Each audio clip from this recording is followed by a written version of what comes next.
नमस्कार। काफ़ी किसान भाई हमसे ये सवाल करते हैं कि सर अमावस्या के दिन यदि हम कीटनाशक का स्प्रे करते हैं हमारी फसल पर तो क्या हमें उसके बढ़िया रिजल्ट मिलते हैं? क्या अमावस्या के दिन कीट अपनी फसल पर मीटिंग करते हैं, अंडे छोड़ते हैं? या फिर एक सवाल ये भी आता है कि हमें किन दवाओं का स्प्रे करना चाहिए? अगर हम अमावस्या के दिन करते हैं तो, अमावस्या के पहले करते हैं तो, अमावस्या के बाद करते हैं तो, और वो कौन से कीट हैं जो कि अमावस्या के दिन स्प्रे करने से सबसे ज़्यादा प्रभावित होते हैं कीटनाशक से?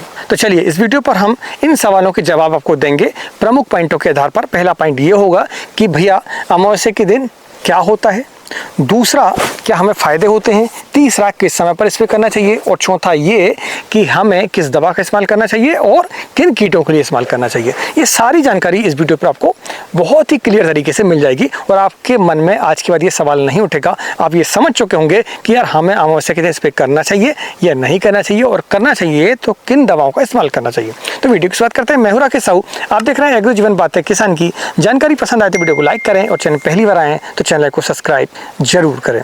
सबसे पहले हम ये समझते हैं कि अमावस्या के दिन होता क्या है और फसल पर इसका प्रभाव क्या पड़ता है, कीटों पर इसका प्रभाव क्या पड़ता है। तो देखिए, अमावस्या सबसे अंधेरी रात कहलाती है, और जैसा कि आप जानते हैं और समझते भी होंगे कि कीट जो है हमेशा अंधेरे पर सबसे ज़्यादा एक्टिव होते हैं, क्योंकि ये निशाचर कहलाते हैं, और खासकर वो कीट जो कि हमारी फसल को नुकसान पहुंचाते हैं। उनका भी एक समय है, वो आप देखेंगे तो शाम के 6 बजे से लेकर 9 से लेकर 10 बजे तक सबसे ज़्यादा एक्टिव रहते हैं। इसके बाद पूरी रात वो फिर एक्टिव नहीं रहते, फिर सुबह एक्टिव होते हैं वो। तो ये एक बहुत बड़ा कॉन्सेप्ट है कि यार हम इस समय पर यदि स्प्रे करते हैं, यानी कि अंधेरे पर जब हम स्प्रे करेंगे तो हमें सबसे बढ़िया रिजल्ट उसके मिलेंगे। दूसरा ये कि क्या अमावस्या के दिन ही वो मीटिंग करते हैं अपनी फसल पर? तो ये ऐसा है कि सभी कीट जो है वो अमावस्या के दिन मीटिंग नहीं करते हैं। कुछ कीट ऐसे हैं जो कि मीटिंग करते हैं। उनमें अगर हम देखें तो जो चबाने वाले कीट हैं, जो फल छेदक कीट हैं, वो अमावस्या के दिन मीटिंग कर सकते हैं। लेकिन जो रस चूसक कीट हैं उन पर अमावस्या का कोई खास प्रभाव नहीं दिखाई देता है। देखिए, मैं आपको बताऊं कि सबसे पहले हमें ये समझना पड़ेगा कि यदि हम ये मानते हैं कि अमावस्या के दिन मीटिंग होती है, और मीटिंग जब होती है तो हमें उस समय पर क्या करना चाहिए, कौन सी दवाओं का इस्तेमाल करना चाहिए, तो आपको सबसे पहले कीटों की लाइफ साइकिल को समझना पड़ेगा कि आखिर उसका जीवन चक्र क्या है। तभी आप ये समझ पाएंगे कि हमें अमावस्या के पहले स्प्रे करना चाहिए या फिर बाद में स्प्रे करना चाहिए। तो फिर मैं आपको बताऊं कि जो कीट होते हैं, जितने भी प्रकार के कीट होते हैं, उनकी 4 स्टेज प्रमुख होती हैं। पहली स्टेज पर हम देखें तो एडल्ट होता है, वयस्क होता है, यानी कि वो पतंगे होते हैं। पतंगे क्या काम करते हैं कि हमारी फसल पर, पत्तियों पर, फलों पर वो अंडे छोड़ते हैं। अंडे धीरे बड़े होते हैं और बड़े होने के बाद वो इल्लियों का रूप ले लेते हैं। इल्लियाँ फिर क्या करती हैं, वो ज़मीन से नीचे गिर जाती हैं। कुछ समय के बाद वो कोशावस्था पर चली जाती हैं। कोशावस्था थोड़ी सी हार्ड, ऊपर एक लेयर होती है उनकी, आपने देखा होगा अधिकतर आपको पीले या फिर डार्क कलर का, आपको काले कलर का दिखाई देगा। वो शंखनुमा एक ऐसी आकृति होती है और थोड़ा सा हार्ड होता है, वो ज़मीन पर अधिकतर आपको गिरा हुआ दिखाई देगा। फिर कुछ दिनों के बाद 8 से लेकर 15 दिनों के बीच पर यह अवस्था भी कंप्लीट हो जाती है, और फिर क्या होता है, उस कोसा से आपकी फिर से पतंगे निकल जाते हैं, पिपली आपकी निकल जाती हैं। तो फिर उनका जीवन चक्र फिर से चालू हो जाता है, अंडे देना, इल्ली बनना, कोशावस्था पर जाना, और फिर से पतंगे बनता। तो ये जीवन चक्र चलते रहता है। अधिकतर ये माना जाता है कि अमावस्या के दिन कीट जो है वो मीटिंग करते हैं और अंडे छोड़ते हैं।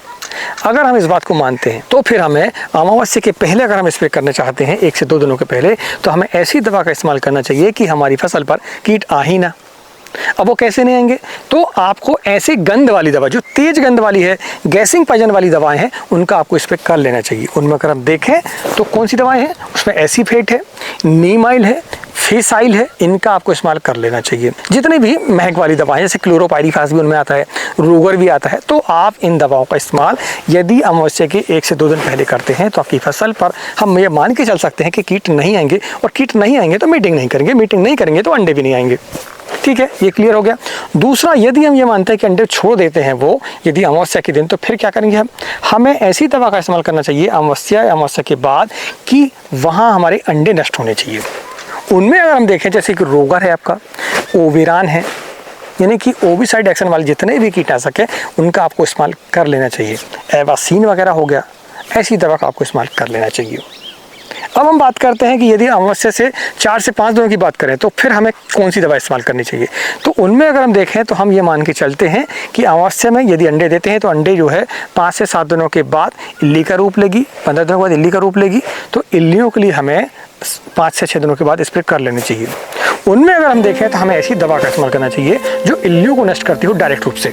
और दूसरा ये कि ट्रांसलेमिनर एक्शन उसमें होना चाहिए, मतलब पत्तियों के ऊपर हम स्प्रे करें और वो अंदर तक काम करें। तो फिर उन दवा में अगर हम देखें तो हमें जैसे कि कोराजिन है, डेलीगेट है, क्लोरोपाइरीफास है जो कि डायरेक्ट इल्लियों को भी खत्म करती है, डाइपिल है, आपका सूमोप्रिंट है, इनका आपको इस्तेमाल कर लेना चाहिए, यानी कि इल्लियाँ आपकी खत्म होनी चाहिए। तो फिर आप देखेंगे आपकी फसल पर इल्लियों की संख्या नियंत्रित हो जाती है। तो फिर इल्लियाँ नहीं रहेंगी तो कोषावस्था भी नहीं आएगी, कोषावस्था नहीं आएगी तो फिर से वो एडल्ट आपके निकलेंगे नहीं। तो फिर आपको पूर्णिमा के बाद यानी कि 15 दिनों के बाद अगर हम देखें तो हमें ऐसे इंसेक्टिसाइड का इस्तेमाल कर लेना चाहिए जो कि उड़ने वाले पतंगों पर काम करते हों, जैसे कि आपका करटाप हाइड्रोक्लोराइड है, किल्डान के नाम से आपको मार्केट पर मिलेगा, इमिडाक्लोपिड है, एसिटाम्रोपिड है, इनका आपको इस्तेमाल कर लेना चाहिए। तो आप देखेंगे आपको काफ़ी हद तक उड़ने वाले पतंगों पर राहत मिलती है। लेकिन ये सारे कीटनाशक डालने के बाद भी हमें पूरे तरीके से रिजल्ट नहीं मिल पाता। उसके लिए मैं आपको बताऊं कि आपको जैविक तरीके अपनाने पड़ते हैं।